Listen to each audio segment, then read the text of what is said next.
So we've been talking a lot about, is Voyager serialized? Is it more episodic? And in these 2 episodes especially, we have the final payoff for this Paris is acting weird arc and the Maquis spy is working with the Kazon arc. I was not expecting these 2 storylines to be as spun out as they were, and in a way which I think even surpasses some stuff in DS9. I guess where I'm trying to go with that is there is a late series arc where Bashir is replaced by a changeling, and they didn't even reveal that to the actor until the episode where it was revealed to everybody. What's going on with Tom Paris has been seeded for a while, and obviously I'm curious about the extent to which he knew about that. But for example, Lifesigns, which has the main plot has nothing to do with this Paris arc.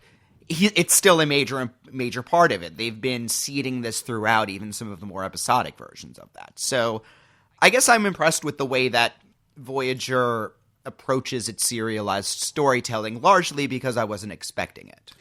Yeah, I mean, there's an element to which is kind of damning with faint praise, of course, because expecting this kind of storytelling out of Voyager, I think, is like you said, it's a little bit surprising. And I think for me, what it comes down to is, especially in an episode like Lifesigns, which, like, you're right, like most of it has nothing to do with the Tom Paris stuff, although there is a scene with Jonas, I think his name is, which I didn't even realize until the second episode this week when they kept talking about his name, or Jacob or something. I don't know what the fuck his name was. A J name anyway. And also there's a couple scenes with Tom Paris being insubordinate in Lifesigns. But sort of, in a production level, it's interesting because I don't think that they really knew how to do this very well yet. And there is an element of sort of, this is a very nascent stage of this sort of storytelling, especially on a Star Trek show, because Michael Piller, Jerry Taylor, Brandon Braga, Kenneth Biller, kind of the 4 main people that write a lot of these episodes, really didn't have much experience kind of seeding this kind of serialized plot over a few episodes. And interestingly enough, Lifesigns was filmed after Investigations. So you kind of wonder about like what they were thinking, right? Because there's little bits of, for example, I don't follow star dates. Star dates I really don't care about. They make absolutely no sense, and I don't care if they don't really conform to if earlier star dates and later star dates are kind of all over the place. I don't really get, head up about that. I don't give a shit. I assumed if they did anything with that, it was just they look at the last episode and just give a number sometime later. But if they didn't do that much. But it's a little thing like in Lifesigns, which was filmed after Investigations, even though Lifesigns obviously has to take place before Investigations. Lifesigns has a later star date than Investigations, even though on a plot level it was obvious that it was going to have to be aired before Investigation. So it's little things like that which make it seem, it is the case that I'm kind of impressed by the way in which they seeded this storyline through these episodes, but at the same time, it's little things like that lead me to believe they were sort of, I don't know, like throwing darts blindfolded or something. They kind of got lucky with this storyline. And interestingly enough, like Jerry Taylor was tired of this and she wanted to get rid of it and she didn't think it was working. And I think the storyline works great. I think that it makes sense for Tom Paris it makes sense for it to be Tom Paris. It makes sense that, Tuvok and Janeway would want to use him this way. And I think that his scenes in Lifesigns are some of the strongest stuff that he's had to do in a while. Yeah, and again, I also am impressed by how many threads are coming together. To talk about Lifesigns specifically, Lifesigns ties into there's a pregnant crew member. He mentions a couple times about examining her. She's mentioned at one point. It bases on this Tom Paris subplot. It bases on this Maquis. It has references to the Doctor needing a name. It's going on with the Doctor's more general arc of being more accepted in the crew. There is, I don't know. I as you say, Voyager is several different shows, and I don't know if this may just be the first show. When they're done with the Kazon arc, it may devolve into being nothing quite so concrete, but this does everything feels a lot more planned here. And again, I don't know at what point the actor playing Tom Paris knew that he was really playing up this insubordination, but it was certainly sooner than Bashir knew that. Yeah, I don't know, and I mean my recollection of the Bashir as a changeling stuff is that it was a happy accident, and it was sort of they hit upon that idea for that episode, right? In kind of a similar way to hey, he's genetically modified, right? Like that wasn't planned at all. This is more of a sort of Breaking Bad improvisation sort of serialized storytelling, whereas I think Voyager obviously was planning this out. They all knew where they were going with this. They knew that they had this Kazon story arc with this spy in Voyager's midst, and this Tom Paris thing about smoking out the spy. They knew that this is where they wanted to go with this, and they knew that this is what they were doing. So I would think that everybody on the crew knew that. Now, in terms of Lifesigns, though, I think it's interesting that. It's even the case where it's a little bit of a escalation, right? Of course, because the episode opens with Tom Paris being late again, and then basically Chakotay says, "Hey, we don't need you here anymore. Your services are no longer required." And then Tom Paris disappears for most of the episode, and this is really an episode about the Doctor and this woman Dinara Pell. So, but even in the case of something like the Vidiians, right? Like you talk about the serialized storytelling of Voyager. Well, here is a case where the Vidiians come back again, and it builds on what we know about the Vidiians. Well, as I say, it also builds on it explicitly references B'Elanna's ordeal with the Vidiians, and also goes with her development as a character, because probably episode 1 B'Elanna would not be swayed to say, all right, yes, I'll go through this procedure. I'll donate the little nodule of my brain. For this, again, that's tying a bunch of stuff together. And again, remembering that, B'Elanna was going through this. She would feel hostile towards the Vidiians, but she is still very Federation and would know that this is doing the right thing. She will be able to separate, the Vidiians from this one woman who recognizes that her people are wrong in many cases. Yeah, well, I mean, let's talk about the Vidiians then, because I think that this episode, I think written by Kenneth Biller, and we haven't talked a lot about Kenneth Biller. And I was going to say, I don't think you've mentioned the name very much. Yeah, and that was kind of deliberate and kind of not deliberate, because I wanted to have a few episodes of his before we kind of started to talk about him, because he is the showrunner for the 7th season of the show. So he basically was the last man standing, and he just became the showrunner because no one else was around to do it. But he was involved, and I don't mean that in a bad way. It's just like that. That's what happens sometimes. Brian Braga had left the show and was off creating Star Trek Enterprise, or Enterprise as it was called in its first 2 seasons, I think. No, he worked hard enough and eventually was rewarded for his loyalty and dedication. Yes, exactly. There we go. But it is the case where I think he does a really interesting job with kind of extrapolating out what we know about the Vidiians and creating a little bit more of a culture for them. And, little things like even to the case where they talk about how it's illegal for Vidiians to congregate in public together. Yeah. That's a nice little detail that tells you a lot about their world. It tells you a lot about their psyche. It tells you a lot about what they would believe and feel, and what would that do to our society? Let's say that Vidiians are social animals as human beings are social animals.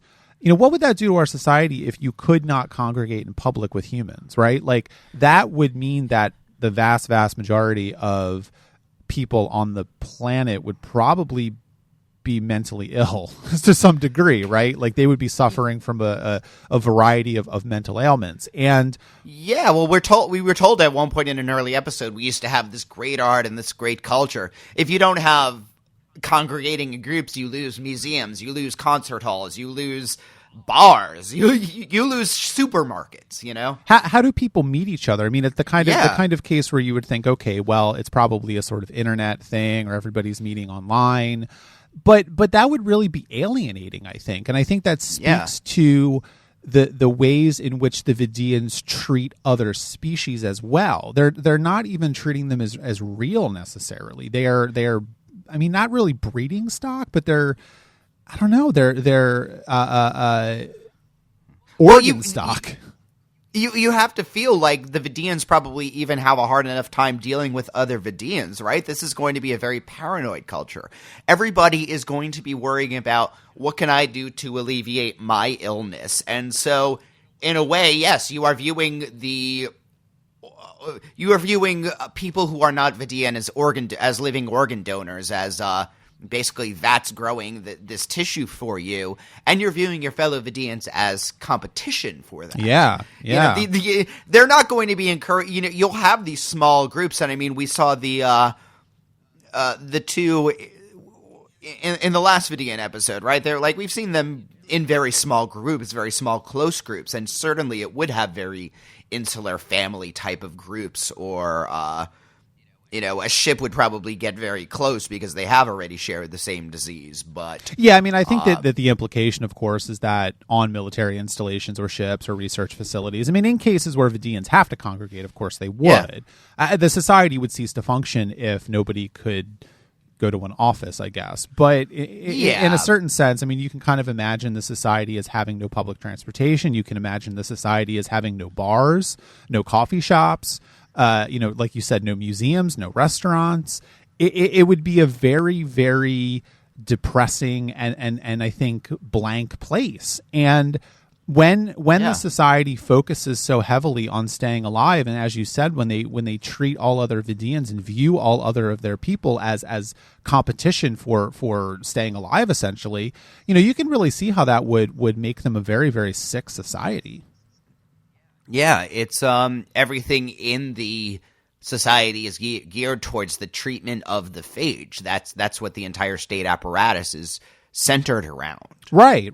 And then, how does that relate to Dinara Pell then? Because I think this is a really interesting episode for a lot of reasons. And I think the other really large part of this is the sort of ethical question at the heart of this episode, which doesn't even really ask it, but I think it's kind of implicit in the ways in which Dinara is reacting to her holographic body. Is this right to do this to her? I mean, she is someone who is very sick. She is someone who is has a lot of issues with the way she looks. I think that if we had the phage and we looked like that, I'm sure we would not be happy about it either.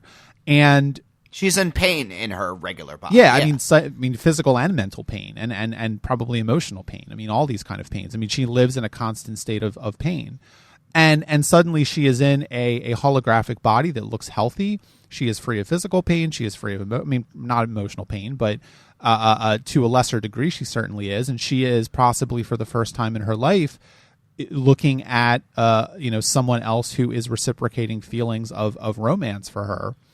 And she is latching onto this, but my question is that right for the doctor to do to her? I mean, it doesn't seem like the healthiest thing when she has to go back into her body at some point. Well, this is very interesting coming as the episode right after Death Wish, right? This is another wrinkle in the assisted suicide conversation, which this episode very strongly says, no, you have work to do. You do have a life to live. There is some happiness that you can glean even in a position of suffering. And I mean, in the very end of the episode, the doctor convinces her to take the 2 or so weeks of spending time with him and then going off to help the sick. And obviously under his treatment, she will improve somewhat, yet she will still never be cured.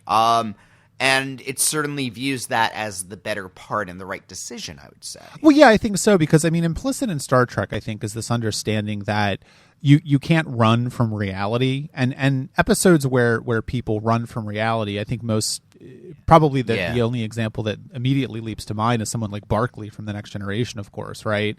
That was not, when he was living in his holodeck fantasy, that was not viewed as healthy. And I think this is kind of a similar situation. It is the case where the doctor, and we'll talk about the doctor, but because I think this episode kind of retcons him a little bit, but that may be okay. That in terms of his reactions to Dinara, he wants to make clear to her that he is in love with her. I mean, they have a sort of romance, but at the same time, she cannot live like this. This is not her real life. I mean, the Doctor can live like this because this is the way the Doctor lives. He is a hologram, and this is the only thing that he is. He is being true to himself by living as a hologram, whereas she is not. Yeah. She is hiding from it. And also I think that, you know, the episode states that one of the reasons why he is attracted to her in the first place is because she is this brilliant doctor. And I think there is a kind of an implicit not anger necessarily, but a little bit of disappointment on the Doctor's part, where she wants to throw that all away and stay there and not continue to be a brilliant doctor. That's not who the Doctor fell in love with, really. At the same time, though, now I am thinking back to all the way back 30 years to the Menagerie, where, I mean, in that situation, Captain Pike, yes, has a broken, ill body, but is able to live a full life as essentially a holographic projection. In the situation in Voyager with Dinara, there is a hard time limit due to limitations of technology, which prevent her from living as a hollow person for indefinitely or for the rest of her life or whatever. I wonder if we had a version where she was able to exist as indefinitely as a hollow personality. If that changes the situation, because then the situation does become, well, she may decide, I am very happy just hanging out with the Doctor and the two of us will run the med bay and, you know, that's life and it'll be great and I can research the phage just as easily on Voyager as I can elsewhere and that kind of a thing. Again, that may change things a bit because keeping her as a hollow projection does kill her sooner than later. Right, yeah. Well, I think I don't know. I mean, I think that you certainly could make that argument, right? And I think that's to the episode's credit that it supports that interpretation, because I don't know if that would be a worse or a better thing for her to do, frankly. And it may be that would be the best thing for her to do. It seems like living in Vidiian society is not very satisfying, and you are always fighting against just Herculean odds. And yeah, if she could stay on Voyager, be with the man that she loves, you know, do all this work on the phage herself and not be limited by her illness and, you know, her disabilities. I mean, let's extrapolate this out to its logical conclusion and be horrible for a moment. She could keep her body alive even as her brain is and her personality is in a holographic form and do research on her own body. I mean, yeah, I mean that would be fairly. I don't see it. It's an interesting sci-fi scenario where I don't see any ethical problems against that because you can consent to go to tests on your own. You know, that would be an interesting direction for it to go. But I don't know that Star Trek is necessarily ever going to go that dark, but you know, maybe with Star Trek Discovery we'll find out. But we'll see exactly how dark Star Trek goes.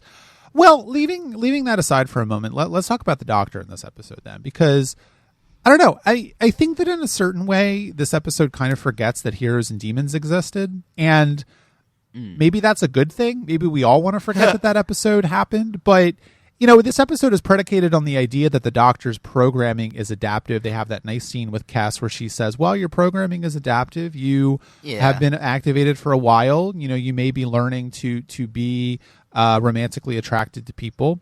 And leaving aside the question of why the Doctor is romantically attracted to women, well, you know, whatever. But I don't know. To be fair, the programmer is attracted to women, and as we meet him in DS9, seems to like women very much, and so there was probably some unconscious bias put into that programming. That could be. But I think that I don't know to what degree I really accept the fact that the Doctor is now just feeling romantic feelings when he had those feelings for Freya last year. I guess to be in the case of Freya, that this all said, Freya is a character. She isn't an actual sentient person as I keep wanting to call it Deonara from Planescape Torment. They're kind of similar. Dinara is an actual person, where Freya is not, and also Heroes and Demons was a lot about stories and all of that, and so it could be argued that, well, the Doctor, yes, he was getting into it, but, you know, he was still just acting. You know, if you're playing a video game and you get very invested in the story. You may pretend, oh, I'm going to have a romance with this character, but in real life, you aren't actually, you don't consider yourself to actually be dealing with those feelings of romance. It's more play acting. Here, it is a salient. He is actually feeling feelings of compatibility and love towards an actual person. I guess that, yeah, I think that you've convinced me. I think that argument makes sense to me, because if you think about the Doctor on a continuum, right? And, let's say in Heroes and Demons, he was the equivalent of emotionally 8 years old, right? He had a little girl, a little girlfriend, and they're 8 years old and they're running around holding hands, but it's not anything real. And then, now it's almost a year later and the Doctor is 16 and he is really feeling romantic feelings for the first time for a real person, essentially.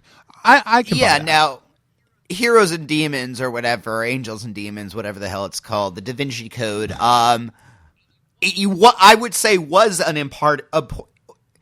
I would say is an important step towards it's a growth step, and I think without that he might not have been able to begin to love Dinara. Sure. That kind of that was the training wheels. Now here's the time where he's gets on it for about 5 minutes and then just totally wipes out. So, maybe the next time he'll get a little better with it. It's possible, yeah. And I mean, the other part of this, of course, is the fact that Dinara is very insistent on giving the Doctor a name. And I don't think that they're going to continue to call him Schmullis because, A, that's horrible, and B, I think it's going to be very remindful of a very painful moment in the Doctor's history, so he's not really going... I mean, they're not calling him Dr. Schmullis in Investigations, right? This is not going to be his name, but I think it's indicative of the fact that it's just a way in which, A, Dinara is taking him seriously as a person, and B, I think wants to make him happy in a way. But also this is even further continuity to Heroes and Demons, because in Heroes and Demons is when he's using the name Albert Schweitzer, and he decides at the end not to use that because that's a reminder of Freya and his adventures there. And so actually this is something very subtle and nice going on, that every time the Doctor finds a name, he's the Doctor will find names that are very indicative of certain moments and certain people in his life, and he won't use them again. In a way, he's retiring the number, kind of. But just because that's who I was at that point, and it's a sign both of his growth and both of the importance of these moments, of these people. I think, yeah. I wonder if that'll continue. I guess we'll just have to wait and see. And I think that's a nice way to look at it, actually, that the Doctor, or maybe it's not, I don't know. Maybe it indicates that the Doctor is never going to find a name, because every time he picks one, it reminds him of a painful moment in his past. And that doesn't seem great. But then again, I guess if you think about it, I mean, if we had to pick our own names and they were only picked at times when people were sort of, we were having very emotional moments to something, I guess that makes sense. I'm not sure. I mean, I don't think that there's really an analog. I mean, I don't know that we can really... I'm having a hard time imagining that sort of thing. Yeah, because a lot of times when people rename themselves, it's as a sense that they have shed an identity, right? I had a bad family life, and so I'm changing my last name, to show that I have made my breaks with my family, or I've finally come through my journey. I'm trans, and I'm giving myself a new name to show this is, a true identity, kind of a thing. Names are usually signifiers of that. I mean, people don't really retire names or think of themselves as retiring a name in the sense that the Doctor. Yeah, I think that's true. I mean, I guess it's hard for me just because I've never changed my name, so I don't know under what circumstances I would want to do that. But yeah, you're right. I think those are two good examples of the times people do change their names. Well, I think maybe the last thing to mention, before we move on to investigations, unless you have anything else, is, well, there's two things. I think number one, we had talked before about how you were feeling about the fact that Voyager is very comfortable just kind of name dropping original series and TNG character names, and here we get another one. He mentions Dr. McCoy. I don't know that I have much to say about it, but I wanted to mention it because it's something that you're interested in, and I wonder how you felt about that mention. Yeah. At this point, I've kind of accepted it. It wants to... it wants to keep a lot of ties to the Alpha Quadrant, and I guess I'm okay with it, especially considering it is almost a suggestion of how much the Alpha Quadrant is on people's minds. It's something they are constantly referring to, constantly thinking about, and so maybe it does to me. It is starting to highlight how far they are from home. Yeah, I think so. And then also, I mean, I lied. There's one more thing. The Doctor also starts a personal log in this episode, which I think is interesting because it indicates that he is sort of externalizing his thought processes.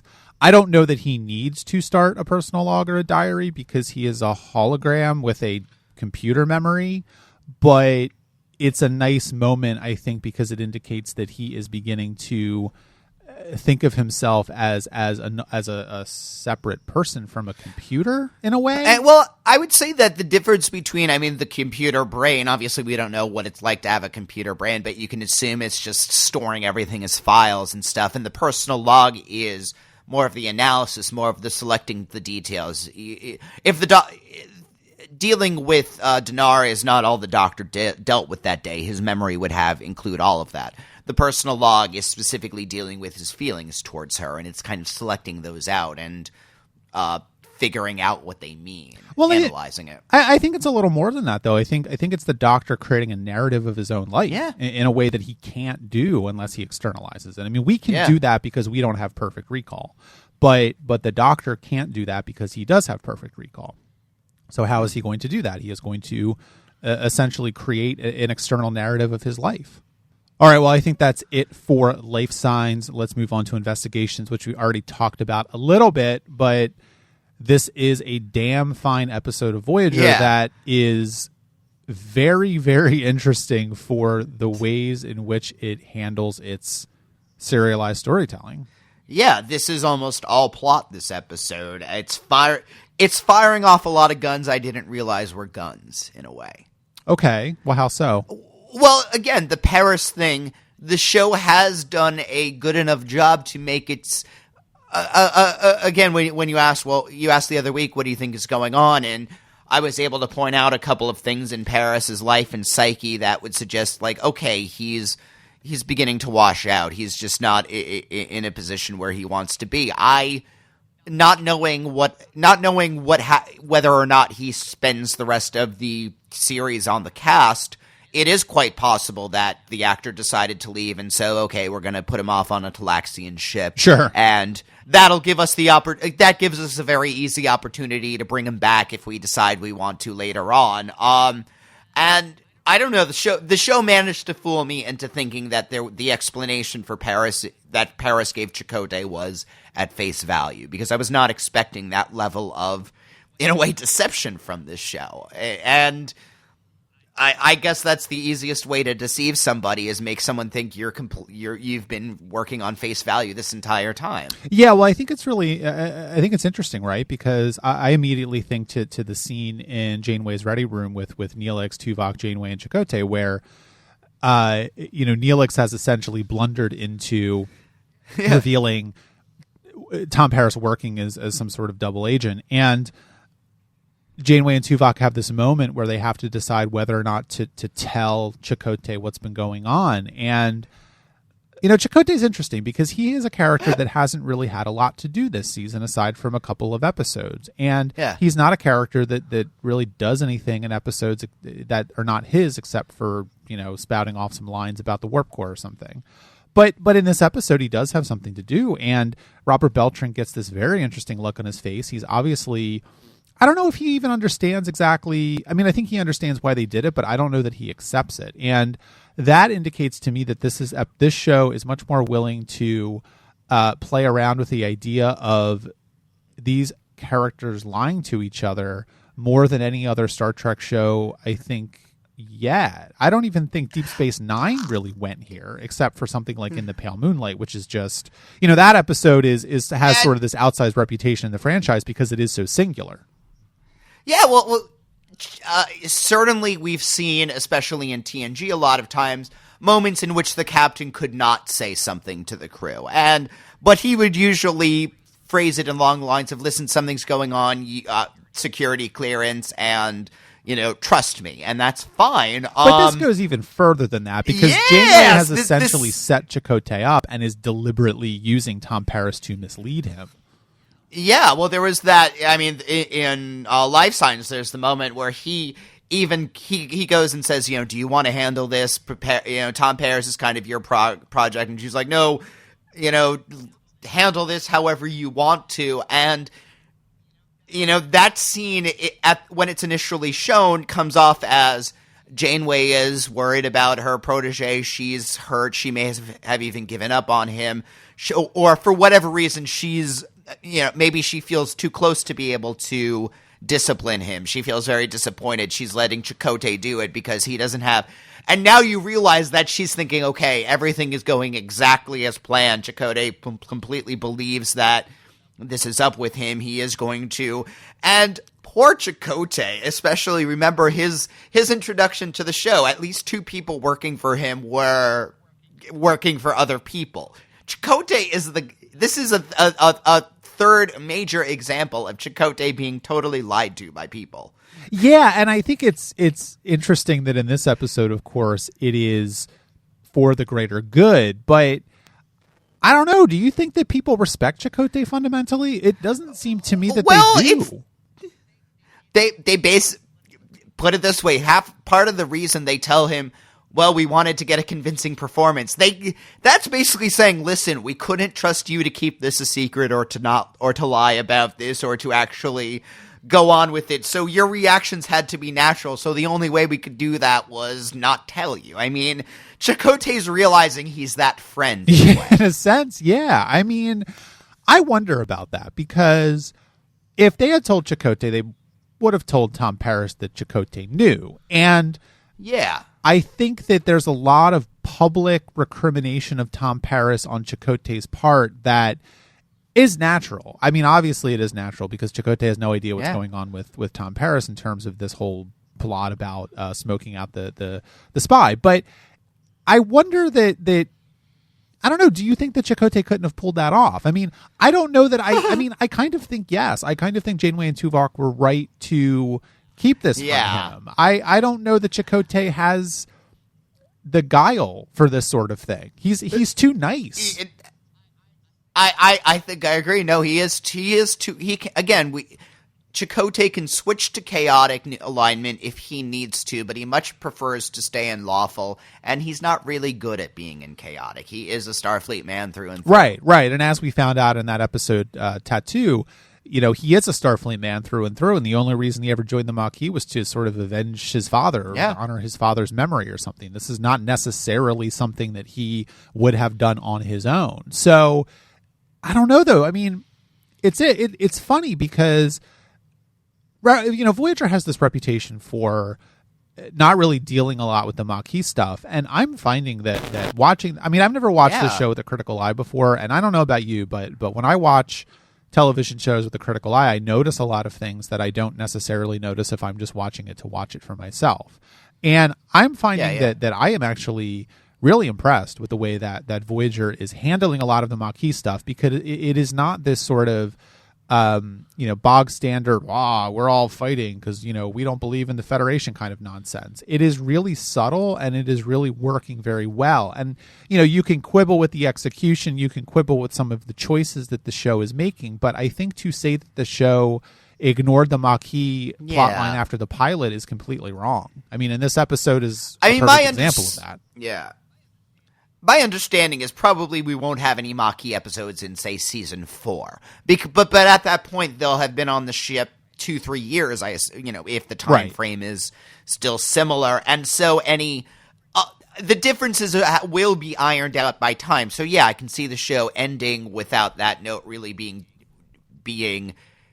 in the mix, especially considering that in the Alpha Quadrant, the Maquis becomes irrelevant due to the events of the Dominion War, and so would feel very anachronistic. Yeah, and I think that's another good point, because, of course, they don't know anything about what's going on in the Alpha Quadrant. And at this point in the show's run, we're in the 3rd season of DS9, so, the Dominion War has not started yet. The Cardassians have not, or the Dominion has not wiped out the Maquis yet.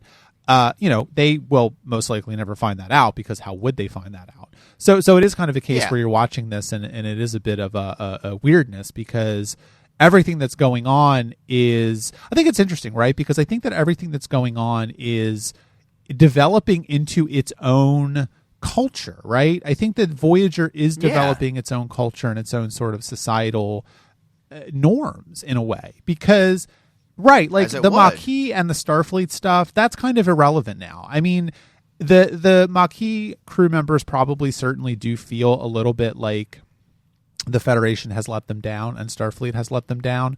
But by this point, a year and a half, they've been on this ship. They're working alongside each other. They are finding that the Delta Quadrant is much more hostile to the sort of, the sort of standard Starfleet Federation approach to things. And I think this episode is a perfect example of realizing that the Maquis cannot, they cannot really operate in the way in which they are accustomed to, because they are going to put everybody in danger. And yeah, you could cynically say, well, they don't necessarily care if the Starfleet people die. But I think that they do, because they've been working and living alongside them for a long time now. Yeah. And at the very least, I think the Maquis realized that unless they're going to go full on Seska, and as Jonas or whatever his name is realizing, it's not as easy to go full on Seska as it may look. They are all in this together with the Federation. If Starfleet goes down and Voyager goes down, they go down too. So just from an enemy of my enemy. Well, right. I mean, because this is a perfect example, right? Here we have this Maquis member, Jonas, who was upset because in a Kazon attack, a couple of his Maquis friends died. And he is sort of like on Team Seska now, right? Like under his uniform, he's wearing a shirt that says Seska was right. I have my fan theory, and I will ask you about it in one moment. But in terms of Jonas, right, like what he is doing is very, very bad and has very bad repercussions. He has basically destroyed the warp core the warp coils, and they have to do a lot of fucking work to fix it. This is not something that is good for anybody on the ship. It's beyond a fixing it thing. Like, he makes them a sitting duck target. Right. And so it is the kind of case where they're not going to be happy with him either. So what's your fan theory? He's the father. Oh, okay. I don't know if later episodes will make this clear or not, but he's really insistent on seeing Seska. He talks about how they're going to meet, I'll meet you on the planet and all of that. He seems very interested in her on just more than she was one who got out. Like, he seems to have some kind of personal relationship with her. Okay. Again, she has a vested interest in lying to the Maj and saying why it's his kid. She has a reason to lie to Chakotay and says why it's his kid. And she has a lot of reasons to not to throw suspicion off this guy, because if she makes it clear that if that were to be found out, he would be found out as the traitor immediately. Okay. So that's my fan theory. Well, let's we'll table that for now, but we will revisit that when we find out what's going on with Seska's baby. Yeah, I don't know if it I assume it will be answered, but anyway. So, well, let's talk about Seska then, because, she's becoming a recurring character in this season. She is, on the one hand, I don't know how I feel about Seska. I don't really get a good sense of what her internal life is. I think that the show, she's like my one problem with this whole storyline, I think, because she is being portrayed as a mustache twirling silent movie villain, and I don't know that there's a lot of subtlety there. I'm still having a lot of trouble with what her motivations are, and I don't know. I find her to be the more I see Seska, the less interested I am in Seska. Well, in some ways, I'm comparing her to Garak, because they are both. I think that's unfair to Garak, but okay. Well, just on the maybe contrasting is a better word, because Garak certainly comes off much better in the comparison. Okay. But both of them are Cardassians. Both of them are much craftier than they pretend to be. Both of them have their own agendas. Both of them, you can only safely say, are on their own side, but you can't really figure out more than that. But I don't know. A lot of this is due to the acting. It is true. Andrew Robinson understood that character well enough to write a novel about him. Right. But I think there is much more put into Garrick's deceptions and his cover personality, and in the suggestions that a lot of his cover personality is genuine. You know, he is much more than a simple tailor, obviously, but you also can tell he kind of really enjoys tailoring. He's good at it, and Seska, we really only see her a couple of times before. We don't really get a good sense of who her personality is. And when she reveals herself as Cardassian, again, number one, I haven't heard an honest line from her yet. She is obviously playing everybody.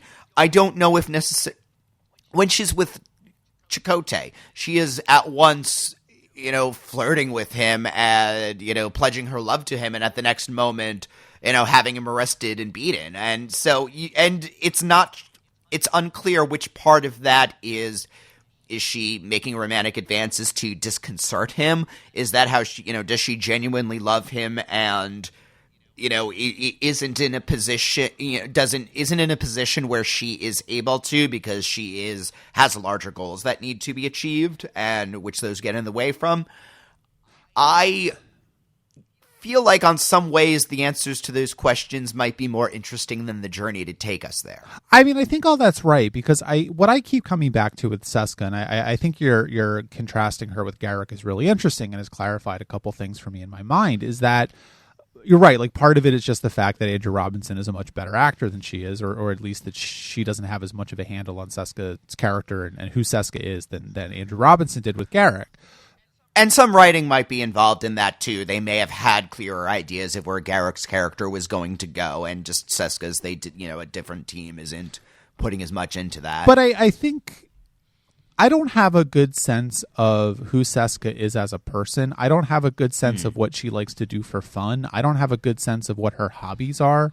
And that seems kind of weird to say. It doesn't seem relevant, but I think it is relevant because it's the case where we have never really seen the real Seska. We saw the we saw the Bajoran version of her, the Maquis Bajoran version of her.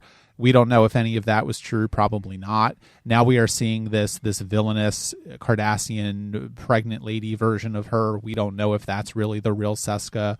I don't know if there is, and that's not necessarily a problem. But at the same time, I feel like we should have an indication, kind of, who she is on the sidelines or a little bit under the current. And I'm not getting a sense that she has an internal life. And I think that is a failing of the writing on a part, but I think it's also a failing of the performance. And yeah, there's a difference between not having a private life and keeping that private life extremely guarded. And I'm not sure I'm getting that second sense from that. Yeah, and so I don't know. I mean, I just don't find her to be that interesting anymore. And I don't know that that's necessarily a problem. She doesn't take up a ton of screen time, and I think she fulfills her role okay. But on the whole, I mean, a scene like, for example, when Tom Paris gets kidnapped by the Kazon and they have this scene, and that should have been a really powerful scene, and instead it was just kind of like, okay, like, they don't like each other. All right, what am I supposed to do with that information? Like, yeah, she doesn't like Tom Paris. Tom Paris doesn't like her. Big shock. But I'm trying to remember if they had really any major contact with each other before this moment. I mean, put B'Elanna Torres in there, the two of them are going to have a much more tense and dramatic scene because, as B'Elanna said at one point, she was my best friend. I was just as betrayed as Chakotay was. That would be a very charged scene. I don't think Tom Paris even asked Seska out yet, or before she. I mean, I would say left. and this is me really just extrapolating out based on what I know of Cardassians, but the only way I can really square that circle is that Seska doesn't like Tom Paris, not because she doesn't like him personally, but because she doesn't like what he represents.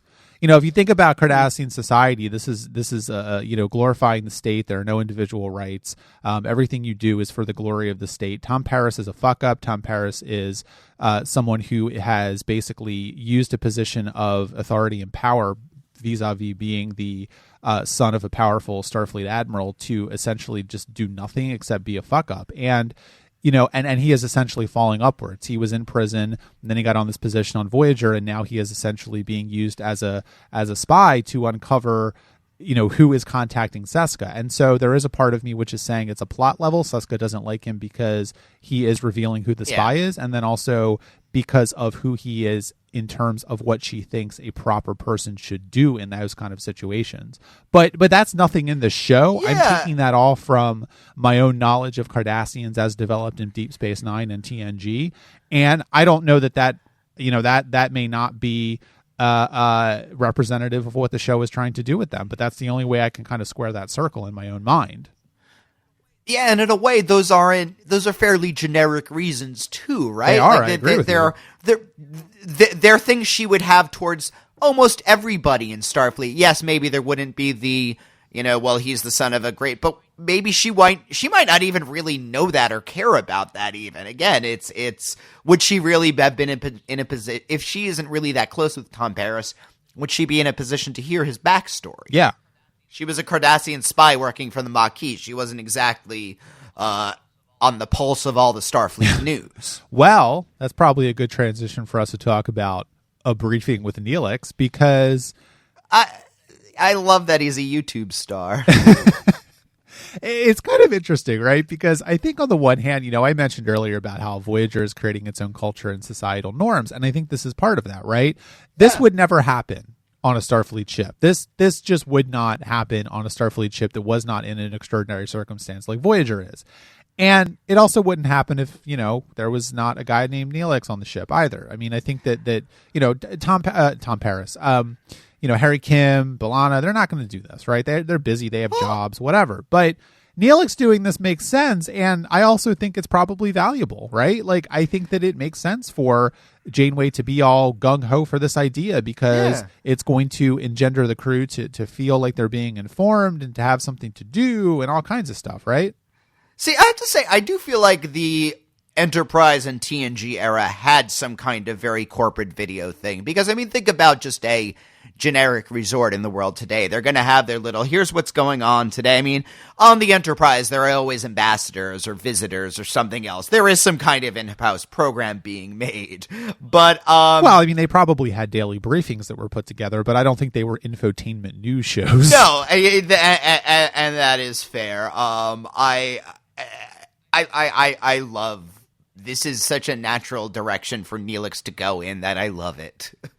Yeah, it's great. And interestingly enough, so I was reading the Memory Alpha article in preparation for recording this, and they actually wanted to make this entirely from the point of view of a briefing with Neelix. They wanted to make this an entire episode of a briefing with Neelix, and I don't know if that would have worked. I think it's interesting that the show wanted to experiment with its format that much. This story, I'm not sure if it could quite be told in that way, but that said, I could see an episode, something along the lines of Lower Decks, that's entirely a briefing with Neelix of just, here's a day in the life of Voyager. I think you could have done it, but I think that, in terms of getting the plot to where it is at the end of this episode, I think that format would have been able to get you there. But you would have lost a lot of, you would not have seen Tom Paris on the Kazon ship, for instance. You would not have seen that scene in the briefing or in Janeway's ready room. Yeah. You would have lost a lot of the flavor of the episode. And interestingly enough, it was Paramount who said that. They were like, no, don't do this. Like, this is not a good idea. We're vetoing this. And I don't know if that was the right call or not. I mean, I think that somewhat speaks to the ways in which Paramount and UPN were both much more interested in meddling with Voyager than they were with TNG or Deep Space Nine. But I don't know if that would have worked, but I think it would have been an interesting way to go. Yeah. So in terms of, and the poor doctor, he never gets his Dr. Phil segment. Well, I was funny because I was wondering if you thought that it made sense that the doctor was this much of a ham, but then again, I thought, of course it makes sense. The doctor's a huge ham. Yeah, I am glad that the show and I love the Doctor equally, because if I didn't like him, it would be obnoxious. Yeah, I don't. I mean, I think that the Doctor is fine. I don't like the Doctor as much as you do, and I think that his insistence on being on a briefing with Neelix and his frankly horrible ideas for segments, are like not as funny as perhaps the show thinks they are. But at the same time, well, I guess I love them because he and Neelix are kind of the same person in that way. Yeah. And yet I love Neelix's horror at the Doctor's segments when they're probably equally as awkward as watching that one guy juggle. I would have liked to have seen that. Well, I would have liked to have learned how to make my nostrils happy, so. Yeah, you do have problems with your nostrils. Well, so in terms of Neelix as investigative cub reporter, you know, how do you feel about that development for Neelix? I mean, I don't know that, I mean, you know, is it going to be the case that he's going to be doing this a lot? I don't know. But does it make sense? No, putting him as Nancy Drew for an episode does make complete sense. Of course, he's a very nosy person. If there is a mystery, he is going to go into I'm the reporter who's going to sniff out the truth. I mean, I love that Harry Kim is the one who inspires him to get the real story at all costs. Yes, but we get revealed in this episode that Harry Kim was the editor of the Starfleet Academy newspaper for a year, which, all right, sure. And he gives this nice rousing speech about journalistic ethics and integrity and independence, which, all right. It's the equivalent of when the high school student, you know, gets very up in arms about censorship on the school paper. Like that I love, that's the level that was. He was like, yes, there was a big debate among probably the 10 students who read the article. I just think it's nice that the show remembers that Kim exists sometimes, and I'll leave it at that. Yeah. But I think I mean, I don't know. I think this is a really good episode for Neelix, and this is in a lot of ways a Neelix episode. He gets to do a lot of interesting things. He gets to show agency. He gets to show independence. He gets to interact with a lot of different cast members in this episode, and he also at the end gets a nice little action moment and he kills Jonas. So he's kind of the hero of the episode in the same way that Tom Paris is. I mean, I don't know that you would have said at the beginning of this season that there would be an episode where Tom Paris and Neelix are your two action heroes. Again, I'm thinking of how that has dovetailed into the whole Neelix's jealousy arc. Again, if that hadn't been resolved, it would not leave it open for this. Again, I'm impressed with the way that the show has tied a bunch of stuff together. Yeah, well, I mean, I'm glad you mentioned that because I think we would be remiss if we did not talk about the opening scene of the episode after the opening credits where, you know, Neelix finds out that Tom Paris is leaving the ship and goes to his quarters, and they have a very nice conversation. Yeah, I mean, Neelix is taking it almost as a personal affront. He's taking it very personally that Tom is leaving, and with the reveal that Tom is, you know, doing all of this very deliberately, you review that scene knowing that and knowing how Tom is, you know, trying to push his friend away, you know, and it becomes a much more poignant scene. Yeah. And also, I think that the fact of the matter is, you know, Tom Paris in that scene is obviously acting. He is lying to Neelix. I mean, we all know that at the end of the episode, but Neelix doesn't know that. And I think that, to a certain degree, you know, I mean, I don't think that the Tom Paris, the Neelix is jealous of Tom Paris arc was the opening gambit for the Tom Paris is a fuck up part of this storyline. You know, but you could make that argument that was the case. And I think that you could also make the argument that at the end of the episode, Neelix should feel more used than he does. But at the end of the day, Neelix likes Tom Paris. Yeah. They've come through this together. They have the nice moment at the beginning of the episode. And I think Neelix is genuinely happy to have Tom Paris back on the ship. And that scene is so good because it indicates to me that the show is willing to pay attention to what it's been doing and to remember to have these characters interact with each other in a way that feels earned and genuine. Well, I guess the last thing to mention is we no longer have a spy giving information to the Kazon. What will that mean for Seska and the Maj? We'll have to find out. I do like that. Again, I suggested the other week, he's not a really good spy. Well, apparently they found, if they didn't find out his identity, they found out that there was a spy within about 5 minutes of his first transmission. So yeah, he's not a very good spy. And in a way, again, this episode, it doesn't retcon a lot of stuff because it was obviously underlying at a bunch of points, but any issues of how could there be a spy on this small of a ship without anybody realizing? Well, Tuvok fucking realized very quickly. And so they've been letting him have a net. Yeah, we got to give props to Tuvok for basically essentially going, yeah, I figured this out weeks ago, so we were just doing this whole investigation thing. I mean, it's well done, I have to say. Yeah. The entire reveal that Janeway and Tuvok and Tom Paris had this whole secret plan cooked up and they knew exactly what was going on, even if they didn't know who the spy was. I think it's well done, and I think it indicates that the show, like you said, is it is willing to do serialization in a very interesting way. I guess I'll put it this way. I once said that the Cardassians are competent Romulans, but I think the real competent Romulans are Janeway and Tuvok. Oh, are you saying that the Vulcans are actually Romulans? Oh my god, it's true. No, you're right. A Vulcan would be able to make this intricate of a plan. I mean, that's the only thing. Like, this depends on so many factors. Yeah. But number one, it's a TV show. It can do that. And number two, that Neelix turns out to be a little bit of the wrench in the works. I appreciate that too, and that they are able to roll with that. Literally, because he hits Jonas with a wrench, I think. All right, well, I think that's it for this episode of the podcast. If you have any thoughts on either of the episodes of Star Trek Voyager we just discussed, please leave a comment on the post for this episode at TrekAboutShow.com. You can check out our Patreon, patreon.com/TrekAboutShow.